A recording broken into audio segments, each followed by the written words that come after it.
Hello friends, welcome back to മോൾക്കം by Angel. ഇന്നത്തെ ക്ലാസ്സിൽ നമ്മൾ നോക്കുന്നത് 10th സ്റ്റാൻഡേർഡ് കെമിസ്ട്രിയിലെ chapter 2 chemical reactions of organic compounds. ഇത് 100% ഈസി ആയി മനസ്സിലാക്കാം എക്സാമ്പിൾസ് ഉപയോഗിച്ച്. ഫസ്റ്റ് റിയാക്ഷൻ വരുന്നത് substitution reaction. A reaction where one atom or group in a compound is replaced by another atom or group. ഒരു reaction നടക്കുമ്പോൾ അതിലുള്ള ആറ്റത്തിനെ മാറ്റി വേറൊരു ആറ്റമോ അല്ലെങ്കിൽ ഗ്രൂപ്പോ വരുന്നതിനെയാണ് സബ്സ്റ്റിറ്റ്യൂഷൻ റിയാക്ഷൻ എന്ന് പറയുന്നത്. Substitution reaction occurs in saturated hydrocarbons like alkanes. Alkanes പോലുള്ള കോമ്പൗണ്ട്സിലാണ് സബ്സ്റ്റിറ്റ്യൂഷൻ റിയാക്ഷൻ കാണുന്നത്. It required UV light or sunlight. സൺലൈറ്റിന്റെ പ്രസൻസിലോ അൾട്രാവയലറ്റ് ലൈറ്റിന്റെ പ്രസൻസിലോ ആയിരിക്കും ഈ റിയാക്ഷൻ നടക്കുന്നത്. ഒരു എക്സാമ്പിൾ നോക്കുകയാണെങ്കിൽ മീഥൈൻ പ്ലസ് ക്ലോറിൻ. CH4 ആണ് methane. CH4 plus chlorine add ചെയ്യാണ് Cl2. അപ്പോൾ CH4 പ്ലസ് Cl2 നമുക്ക് എന്താ കിട്ടുക? CH3Cl plus HCl. ഇതാണ് ഒരു സബ്സ്റ്റിറ്റ്യൂഷൻ റിയാക്ഷൻ്റെ എക്സാമ്പിൾ. അപ്പോൾ ഇതിൽ CH4 ഇതിലത്തെ H ആറ്റം, CH4ത്തെ ഒരു H ആറ്റം പോയിട്ട് ഒരു Cl2ലെ Cl കയറിയിരുന്നു. എന്നിട്ട് ആ H Clന്റെ കൂടെ പോയിട്ട് HCl ആയി. ഒരു Hന് പകരം ഒരു Cl കയറി ഇരുന്നിട്ട് CH3 ആയി. H4 ഉണ്ടായിരുന്നത് CH3Cl ആയി. ഒരു Cl അതിൻ്റെ കൂടെ കയറി. പ്ലസ് എന്താണ്, ആ പോയ H ഇല്ലേ, CH4 എന്ന് പറയുന്നത് CH3 ആയില്ലേ, ആ ഒരു H പോയത് ബാക്കി ഒരു Clന്റെ കൂടെ HCl ആയി. അപ്പോൾ അതിൽ ഒരു H ആറ്റത്തിനെ റീപ്ലേസ് ചെയ്ത് Cl അവിടെ കയറിയിരുന്നു. അപ്പോൾ ഒരു ആറ്റത്തിനെ റീപ്ലേസ് ചെയ്ത് വേറൊരു ആറ്റം കയറി വരുന്നതിനെ പറയുന്നതാണ് സബ്സ്റ്റിറ്റ്യൂഷൻ റിയാക്ഷൻ. ഇവിടെ H ആറ്റം പോയിട്ട് അവിടെ Cl കയറിയിരുന്നു. CH4 എന്നുള്ളത് CH3, അവിടെ Hന് പകരം ഒരു Hന് പകരം Cl കയറിയിരുന്നു. എന്ത് സംഭവിക്കുന്നത്? Methane reacts with chlorine in presence of sunlight. സൺലൈറ്റിന്റെ പ്രസൻസിലാണ് ഈ റിയാക്ഷൻ നടക്കുന്നത്. One hydrogen atom in CH4 is replaced by a chlorine atom gives methyl chloride. CH3Cl ആണ് നമുക്ക് കിട്ടുക. അതിലത്തെ CH4ത്തെ ഒരു ഹൈഡ്രജൻ പോയിട്ട് നമുക്ക് CH3Cl ആവും. This is A substitution reaction. പിന്നെ വേറൊരു എക്സാമ്പിൾ നോക്കുകയാണെങ്കിൽ C2H6 പ്ലസ് Br2. അപ്പോൾ C2H6ലെ H നമുക്ക് എത്ര ഉണ്ട്? 6 എണ്ണം. അതിലത്തെ ഒരു H പോയിട്ട് ഒരു Br കയറും. അപ്പം എന്താ പറയുക? C2H5Br. നമ്മുടെ H6 എന്നുള്ളത് H5 ആയിട്ട് ഒരു H പോവും അതിന്ന്. എന്നിട്ട് Br, ഇവിടെ Br2, 2 Br ഉണ്ട്. അതിലത്തെ ഒരു Br C2H5Br ആവും. പ്ലസ് നമുക്ക് ഒരു പോയ H ഇല്ലേ, അത് H പ്ലസ് ബാക്കി ഒരു Br ഇല്ലേ, അതായിട്ട് കമ്പൈൻ ചെയ്യും. പ്ലസ് HBr എന്ന് പറഞ്ഞു കിട്ടും. ഇതും UV ലൈറ്റിലെ പ്രസൻസിലാണ് റിയാക്ഷൻ നടക്കുക. Next one is addition reaction. Addition reaction എന്ന് പറയുന്നത് reaction in which atoms or groups are added across a double or triple bond of an unsaturated compound. അപ്പോൾ അതിൽ പറയുന്നത് ആൽക്കീൻസ് എന്ന് പറഞ്ഞാൽ എന്താ? ഡബിൾ ബോണ്ട് ഉള്ളത്. അല്ലെങ്കിൽ ആൽക്കൈൻസ് എന്ന് പറഞ്ഞാൽ ട്രിപ്പിൾ ബോണ്ട് ഉള്ളത്. അപ്പോൾ ഡബിൾ ബോണ്ട് ഉള്ളതോ ട്രിപ്പിൾ ബോണ്ട് ഉള്ളതോ ആയിട്ടുള്ള അൺസാച്ചുറേറ്റഡ് കോമ്പൗണ്ട്സിൽ ബോണ്ടുകൾ പൊട്ടിയിട്ട് റിയാക്റ്റന്റ്, ബോണ്ടുകൾ തമ്മിൽ ബ്രേക്ക് ചെയ്തിട്ട് റിയാക്റ്റൻസ് ആയി ചേർക്കപ്പെടുന്നു. അതിലിപ്പോൾ ഡബിൾ ബോണ്ടോ ട്രിപ്പിൾ ബോണ്ടോ ഉണ്ടാവുമല്ലോ, അത് ബ്രേക്ക് ചെയ്തിട്ട് ആ 2 കോമ്പൗണ്ട്സും കൂടെ കമ്പൈൻ ചെയ്ത് നമുക്ക് റിയാക്റ്റന്റ് തന്നിരിക്കുന്ന കോമ്പൗണ്ട്സ് ബോണ്ട് ബ്രേക്ക് ചെയ്ത് കമ്പൈൻ ചെയ്ത് നമുക്ക് പ്രൊഡക്റ്റ് ഉണ്ടാവുന്നു. It occurs in alkenes. Double ബോണ്ടുള്ള ആൽക്കീൻസിലോ അല്ലെങ്കിൽ ആൽക്കൈൻസിലോ ആണ് ഇത് നടക്കുന്നത്. പിന്നെ ഇതിൽ കാറ്റലിസ്റ്റ് ആയിട്ട് യൂസ് ചെയ്യുന്നത് നിക്കൽ ഓർ പ്ലാറ്റിനം. നിക്കൽ അല്ലെങ്കിൽ പ്ലാറ്റിനം ആണ് റിയാക്ഷനിൽ കാറ്റലിസ്റ്റ് ആയിട്ട് ഉപയോഗിക്കുന്നത്. റിയാക്ഷൻ പെട്ടെന്ന് നടക്കാനാണ് കാറ്റലിസ്റ്റ് യൂസ് ചെയ്യുക. അപ്പോൾ ഈ അഡീഷൻ റിയാക്ഷനിൽ നമ്മൾ യൂസ് ചെയ്യുന്നത് നിക്കൽ അല്ലെങ്കിൽ പ്ലാറ്റിനം ആണ്. ഒരു എക്സാമ്പിൾ നോക്കാണ് ഈഥീൻ. ഈഥീൻ എന്ന് പറയുമ്പോൾ C2H4, അതാണ് ഈഥീൻ. ആ ഈഥീൻ ഹൈഡ്രജൻ ആയിട്ട് കമ്പൈൻ ചെയ്യുക. ഈഥീൻ പ്ലസ് ഹൈഡ്രജൻ, C2H4 ആണ് ഈഥീൻ, പ്ലസ് H2 ഹൈഡ്രജൻ, നമുക്ക് എന്ത് കിട്ടും? C2H6. ആ H2 എന്നുള്ളത് ഈ ബോണ്ട് ബ്രേക്ക് ചെയ്തിട്ട് ഈ H2 ഈ കോമ്പൗണ്ടിൽ കയറും. അപ്പോൾ C2H4 എന്നുള്ളത് H2 ആഡ് ചെയ്ത് എന്താവും? C2H6 ആവും. 4+2 6 അല്ലേ. അപ്പോൾ C2H4 എന്നുള്ളത് 2 ഹൈഡ്രജൻ കമ്പൈൻ ചെയ്ത് C2H6 ആയി. C2H4 ഡബിൾ ബോണ്ട് ആണുള്ളത്. അപ്പോൾ hydrogen gets added to form ethane. Hydrogen add ചെയ്യുമ്പോൾ അതെന്താവും, ഈതെയിനായി മാറും. അതിലത്തെ ഡബിൾ ബോണ്ട് പോയിട്ട് ഈതീൻ പോയിട്ട് ഈതെയിൻ ആവും, C2H6 ആവും. ഈ റിയാക്ഷനെ പറയുന്ന പേരാണ് ഹൈഡ്രോജനേഷൻ. ഹൈഡ്രജൻ ആഡ് ചെയ്യുന്നത് കൊണ്ടാണ് ഹൈഡ്രോജനേഷൻ എന്ന് പറയുന്നത്.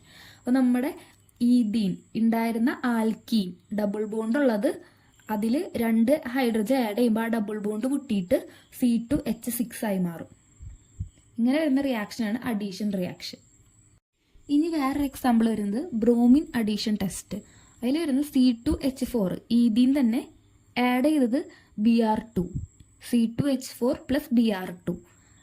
നമുക്ക് എന്താ കോമ്പൗണ്ട് കിട്ടുക, C2H4Br2.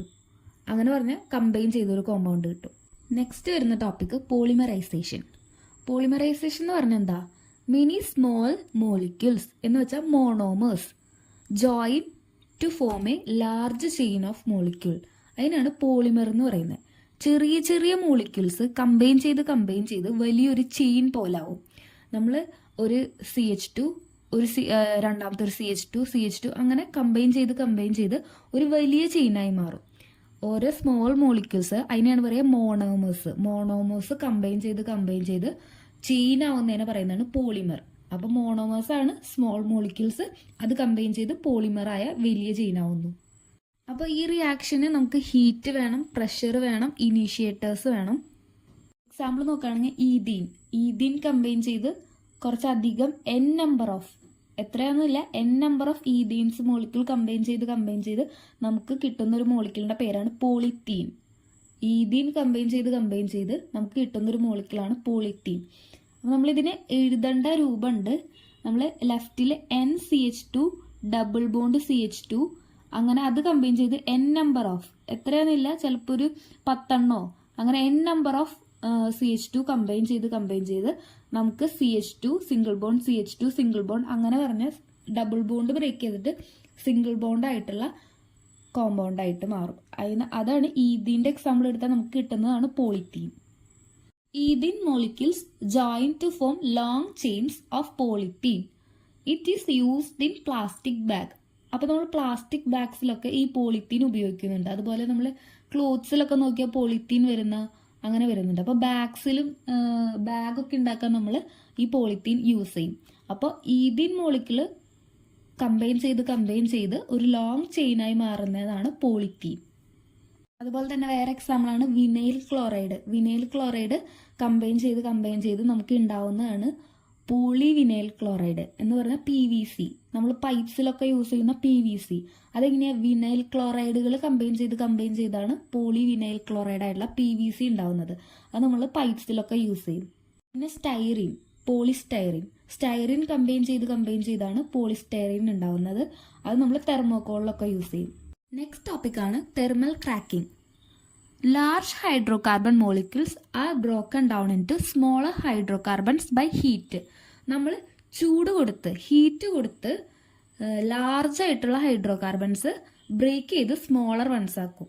വലിയൊരു മോളിക്യൂൾസ് നമ്മൾ ബ്രേക്ക് ചെയ്ത് പൊട്ടിച്ച് ചെറിയ മോളിക്യൂൾസ് സ്മോളർ ഹൈഡ്രോകാർബൺസ് ആക്കുന്നതിന് പറയുന്നതാണ് തെർമൽ ക്രാക്കിംഗ്. അപ്പോൾ വലിയ ഹൈഡ്രോകാർബൺസ് കോമ്പൗണ്ട്സ് ചൂട് ഉപയോഗിച്ച് പൊട്ടിച്ച് ചെറിയ കോമ്പൗണ്ട്സ് ആക്കുന്നു. നമ്മൾ യൂസ് ചെയ്യുന്നത് പെട്രോളിയം റീഫൈനിങ് എന്തിനൊക്കെയാണ്, ടു പ്രൊഡ്യൂസ് പെട്രോൾ, ഡീസൽ ഒക്കെ ഉണ്ടാക്കാനായിട്ട് ഈ തെർമൽ ക്രാക്കിംഗ് യൂസ് ചെയ്യുന്നുണ്ട്. എക്സാമ്പിൾ നോക്കുകയാണെങ്കിൽ decane is cracked to get pentane and pentene. Decane എന്ന് പറഞ്ഞാൽ 10 എണ്ണമുള്ള ഒരു കോമ്പൗണ്ടാണ്. 10 കാർബൺ വരുന്ന ഒരു കോമ്പൗണ്ട്. അത് നമ്മൾ ബ്രേക്ക് ചെയ്ത് നമുക്ക് എന്തൊക്കെ കിട്ടും, പെൻറ്റെയിൻ, ഒരു ആൽക്കീനും അതിൽ നിന്ന് ഉണ്ടാക്കാം. പെൻറ്റെയിൻ ആൽക്കീനും ഉണ്ടാക്കാം, ആൽക്കീനും ഉണ്ടാക്കാം. ഇതിൻ്റെ ഒരു ബെനിഫിറ്റ്സ് എന്ന് പറയുകയാണെങ്കിൽ നമുക്ക് യൂസ്ഫുൾ ആയിട്ടുള്ള ഫ്യൂവൽസ് ഉണ്ടാക്കാം. ഹെവി ഓയിൽസിന്നൊക്കെ നമുക്ക് യൂസ്ഫുൾ ആയിട്ടുള്ള പെട്രോൾ, ഡീസൽ അങ്ങനത്തെ യൂസ്ഫുൾ ആയിട്ടുള്ള ഫ്യൂവൽസ് നമുക്ക് ഉണ്ടാക്കാൻ പറ്റും. നെക്സ്റ്റ് ടോപ്പിക് വരുന്നത് കമ്പഷൻ. ഉദ്ദേശിക്കുന്നത് കത്തിക്കൽ, burning of hydro carbons in presence of oxygen and it release energy. അപ്പോൾ ഇതിൽ വരുന്നത് ഒരു മീഥേൻ മോളിക്യൂൾ എടുത്തു, CH4 plus 2O2. Methane plus നമ്മൾ ഓക്സിജന്റെ പ്രസൻസിലാണ് ചെയ്യുന്നത്. നമുക്ക് കിട്ടുന്നത് എന്തൊക്കെയാണ്? CO2 കാർബൺ ഡൈ ഓക്സൈഡും കിട്ടും, 2H2O വാട്ടർ കിട്ടും, പ്ലസ് ഹീറ്റ് എനർജി പോലെ ഹീറ്റാണ് റിലീസ് ചെയ്യുന്നത്. അതുപോലെ തന്നെ നമ്മൾ 2CH4 മീഥേൻ 2 മോളിക്യൂൾ എടുത്തു, പ്ലസ് 3O2 നമുക്ക് കിട്ടുന്നത് 2CO കാർബൺ മോണോക്സൈഡും പ്ലസ് വാട്ടറാണ് കിട്ടുന്നത്. അപ്പോൾ നമ്മളൊരു മോളിക്യൂൾ എടുത്ത് ഓക്സിജന്റെ പ്രസൻസിൽ അത് കത്തിക്കുകയാണെങ്കിൽ നമുക്ക് അതിൽ കാർബൺ ഡൈ ഓക്സൈഡോ കാർബൺ മോണോക്സൈഡോ കിട്ടും. അപ്പോൾ ഇതിൽ നമ്മൾ ടെസ്റ്റ് പോലെ യൂസ് ചെയ്യുന്നത് ലൈം വാട്ടർ ഇതിൽ ആഡ് ചെയ്യുകയാണെങ്കിൽ ലൈം വാട്ടർ ടേൺസ് മിൽക്കി വിത്ത് CO2. കാർബൺ ഡൈ ഓക്സൈഡിന്റെ പ്രസൻസ് ഉണ്ടോ എന്ന് കണ്ടുപിടിക്കാൻ നമ്മൾ ലൈം വാട്ടർ അതിൽ ആഡ് ചെയ്താൽ അതിൽ CO2 ഉണ്ടെന്ന് എങ്ങനെ കണ്ടുപിടിക്കുക? Presence of carbon dioxide കണ്ടുപിടിക്കാനാണ് ലൈം വാട്ടർ എന്താവും? മിൽക്കി ആവും. ലാബിലൊക്കെ ചെയ്യുന്ന ഒരു എക്സ്പെരിമെന്റ് ആണ്. കാർബൺ ഡൈ ഓക്സൈഡ് അതിലുണ്ടോ എന്ന് കണ്ടുപിടിക്കാനായിട്ട് ലൈം വാട്ടർ ഇങ്ങനെ നമ്മൾ അതിന്റെ കത്തിച്ച് കഴിഞ്ഞാൽ അതിന്റെ ഇത് വരില്ലേ, പുക വരില്ലേ, അതിന്റെ അവിടെ കൊണ്ടുവയ്ക്കുമ്പോൾ നമ്മൾ എടുത്ത ലൈം വാട്ടർ അത് മിൽക്കിയായി മാറും. കംപ്ലീറ്റ് കമ്പഷൻ ആണെങ്കിലാണ് നമുക്ക് CO2 പ്രൊഡക്റ്റ് ആയിട്ട് ഉണ്ടാവുന്നത്. ഇൻകംപ്ലീറ്റ് കമ്പഷൻ ആണെങ്കിൽ നമുക്ക് കാർബൺ മോണോക്സൈഡ് CO ആണ് പ്രൊഡക്റ്റിൽ ഉണ്ടാവുക. അപ്പോൾ കംപ്ലീറ്റ് കമ്പഷൻ നടന്നുണ്ടോ എന്ന് അറിയാനാണ് ലൈം വാട്ടർ വെച്ച് നമ്മൾ ടെസ്റ്റ് ചെയ്യുന്നത്. അപ്പോൾ CO2 ഉണ്ടെങ്കിൽ നമുക്ക് ലൈം വാട്ടർ ടേൺസ് മിൽക്കി. ഈ കമ്പഷന്റെ ഇമ്പോർട്ടൻസ് എന്ന് പറഞ്ഞു കഴിഞ്ഞാൽ main source of energy in vehicles and cooking ഗ്യാസിലൊക്കെ ഉപയോഗിക്കുന്നതും പിന്നെ വെഹിക്കിൾസിലൊക്കെ ഉപയോഗിക്കുന്ന എനർജിയുടെ മെയിൻ സോഴ്സ് ഈ കമ്പഷൻ വഴിയാണ് നമുക്ക് കിട്ടുന്നത്. നെക്സ്റ്റ് നമ്മൾ ആൽക്കഹോൾസ് എന്താണെന്ന് നോക്കിയായിരുന്നു. നമുക്കിപ്പോൾ CH3OH എന്ന് വെച്ചാൽ മെത്തനോൾ, അതുപോലെ C2H5OH എത്തനോൾ, അങ്ങനെ നമുക്ക് ഓരോ പേരിട്ട് നമ്മൾ OH ഗ്രൂപ്പ് വരുന്ന നമ്മുടെ ഹൈഡ്രോ കാർബണിന്റെ കൂടെ OH ഗ്രൂപ്പും കൂടെ കമ്പൈൻ ചെയ്യുന്നതിനാണ് നമ്മൾ ആൽക്കഹോൾസ് എന്ന് പറഞ്ഞത്. OH ഗ്രൂപ്പ് ഫങ്ഷണൽ ഗ്രൂപ്പായിട്ട് വന്നാലാണ് ആൽക്കഹോൾ എന്ന് പറയാം. അപ്പൊ അതിൽ CH3 ഒരു കാർബൺ ആണെങ്കിൽ മെത്തനോൾ എന്ന് പറയും, 2 കാർബൺ ആണെങ്കിൽ എത്തനോൾ എന്ന് പറയും. നമ്മൾ ഫസ്റ്റ് ചാപ്റ്ററിൽ പഠിച്ചതാണ് ആൽക്കഹോൾ എന്ന് എപ്പോഴാ പറയാ? OH ഗ്രൂപ്പ് വരുമ്പോൾ. അപ്പൊ ഫസ്റ്റ് വണ്ണാണ് മെത്തനോൾ. മെത്തനോളിന്റെ ഫോർമുലയാണ് CH3OH. ഒരു കാർബൺ വന്നുകൊണ്ടാണ് മെത്ത് എന്ന് പറഞ്ഞത്, OH ഗ്രൂപ്പ് ആയതുകൊണ്ട് മെത്തനോൾ. അപ്പൊ അതിന്റെ നമ്മൾ മെത്തനോൾ എവിടെ യൂസ് ചെയ്യുക? Used in industry as A solvent, fuel, antifreeze. നമ്മൾ സോൾവെന്റ് ആയിട്ട് ഇൻഡസ്ട്രീസിൽ, അതുപോലെ ഫ്യൂവൽ ആയിട്ട് ആന്റിഫ്രീസ് ഒക്കെ ആയിട്ട് നമ്മൾ യൂസ് ചെയ്യുന്നതാണ്. ഇൻഡസ്ട്രീസിൽ, ലാബിൽ, എക്സ്പെരിമെന്റ്സിനൊക്കെ നമ്മൾ യൂസ് ചെയ്യും. Even A small amount is toxic, causes blindness or death. അപ്പോൾ നമ്മൾ എപ്പോഴും ആൽക്കഹോൾ അല്ലെങ്കിൽ മെത്തനോൾ യൂസ് ചെയ്യുമ്പോൾ സൂക്ഷിച്ച് ഉപയോഗിക്കണം. ഒരു ചെറിയ എമൗണ്ട് നമുക്കിപ്പോൾ കണ്ണിലൊക്കെ ആയി കഴിഞ്ഞാൽ നമ്മുടെ കാഴ്ച നഷ്ടപ്പെടും, ഈവൻ ഡെത്ത് വരെ സംഭവിക്കാം. നമ്മുടെ വായിലൊക്കെ പോയി കഴിഞ്ഞാൽ ആൽക്കഹോൾ ടോക്സിക് ആയിട്ടുള്ള, നമ്മൾ ലാബിലൊക്കെ അത്രയും ടോക്സിക് ആയിട്ടുള്ളതായിരിക്കും യൂസ് ചെയ്യുന്നത്. അപ്പോൾ അതൊക്കെ എപ്പോഴും കെയർഫുൾ ആയിട്ട് വേണം യൂസ് ചെയ്യാൻ. നെക്സ്റ്റ് വരുന്നത് എത്തനോൾ. എത്തനോൾ എന്ന് പറയുമ്പോൾ എന്ന് പറയുമ്പോൾ 2 കാർബൺ. അപ്പോൾ C2H5OH ആണ് ഫോർമുല വരുന്നത്. ഇതെവിടെയാ? Found in alcoholic drinks, sanitisers, പെർഫ്യൂംസിലൊക്കെ നമ്മൾ എത്തനോൾ ആണ് യൂസ് ചെയ്യുന്നത്. മെത്തനോൾ ഇത്തിരി കൂടെ ടോക്സിക് ആണ്. എത്തനോൾ ആണ് നമ്മൾ ഈ ആൽക്കഹോൾ, നമ്മൾ കുടിക്കുന്ന മദ്യം, അതുപോലെ നമ്മൾ ഉപയോഗിക്കുന്ന സാനിറ്റൈസർ, അതുപോലെ പെർഫ്യൂംസിലൊക്കെ നമ്മൾ എത്തനോൾ ആണ് യൂസ് ചെയ്യുന്നത്. അത് ഇത്തിരി കൂടെ വോളട്ടൈലാണ്, പ്ലസന്റ് സ്മെല്ലൊക്കെയാണ്. അത് നമുക്ക് ഇത്തിരി കൂടെ ടോക്സിസിറ്റി ഇത്തിരി കുറവാണ് എത്തനോളിൽ. പക്ഷെ മെത്തനോൾ ഇത്തിരി കൂടെ ടോക്സിക് ആണ്. അപ്പോൾ എത്തനോൾ വരുമ്പോൾ നമ്മൾ സാനിറ്റൈസർ ഉപയോഗിക്കുന്ന അല്ലെങ്കിൽ ഉപയോഗിക്കുന്ന പെർഫ്യൂംസിലൊക്കെ ആഡ് ചെയ്യും. എത്തനോൾ പ്രിപ്പറേഷൻ ചെയ്യുന്ന ഒരു പ്രോസസ്സിന്റെ പേരാണ് ഫെർമെന്റേഷൻ.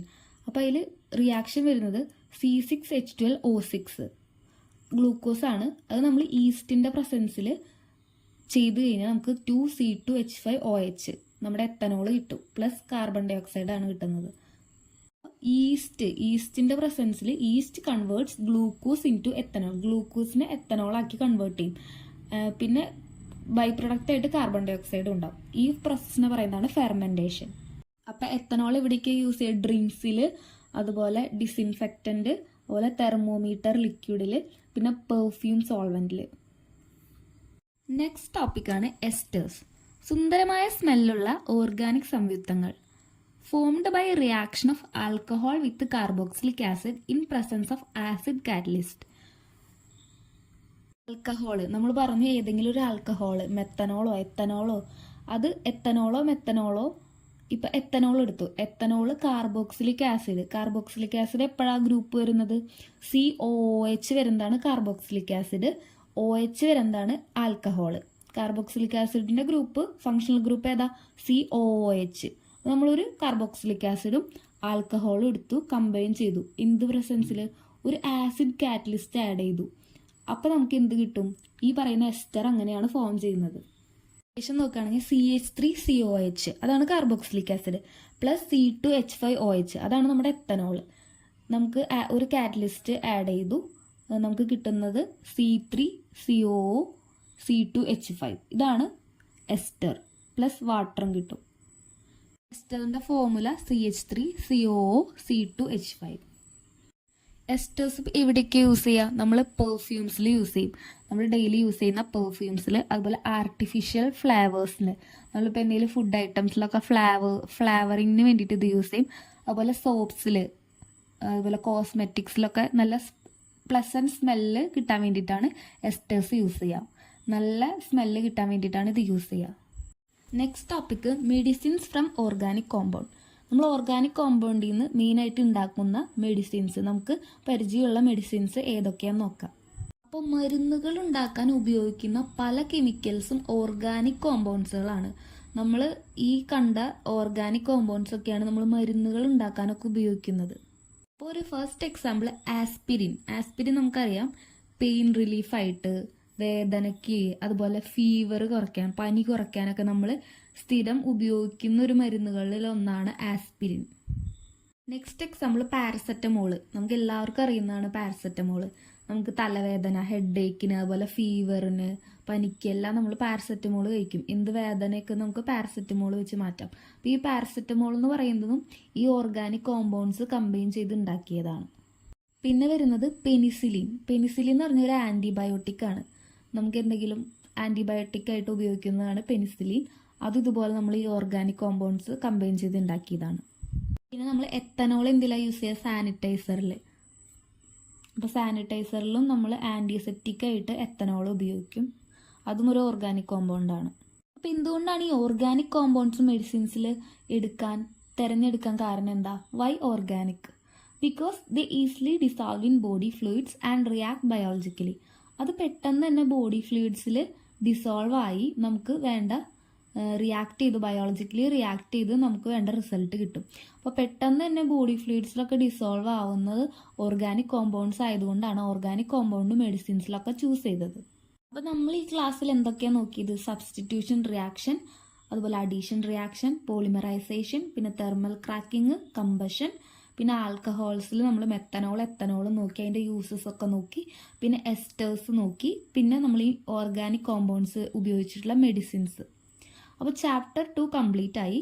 കെമിസ്ട്രി ഇത്ര ഈസി ആണെന്ന് ഇനി ആരും മറക്കണ്ട.